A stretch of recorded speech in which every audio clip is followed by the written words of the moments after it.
জাতীয় ঐকমত্য কমিশনের সিদ্ধান্ত অনুযায়ী জুলাই সনদ বাস্তবায়িত হবে। এখানে আইনি কোনো বাধা নেই বলে জানিয়েছেন অ্যাটর্নি জেনারেল মোহাম্মদ আসাদুজ্জামান। সকালে ঝিনাইদহ জোহান ড্রিম ভ্যালি পার্কে জেলা প্রেস ক্লাব আয়োজিত মতবিনিময় সভায় সাংবাদিকদের প্রশ্নের জবাবে তিনি একথা বলেন। আওয়ামী লীগের শাসনামলে প্রশাসনে যারা বড় ধরনের অপরাধের সাথে জড়িত ছিল তাদের বিরুদ্ধে সরকার সিদ্ধান্ত নেবে বলেও জানান রাষ্ট্রের সর্বোচ্চ এই আইন কর্মকর্তা।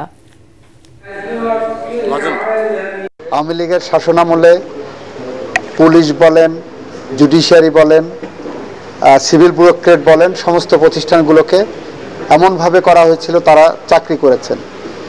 সরকার একটা চলমান প্রক্রিয়া, সেই প্রক্রিয়ার অংশ হিসেবে যারা বড় ধরনের অপরাধের সাথে জড়িত না প্রশাসনে, তারা নিশ্চয়ই চাকরি করবেন।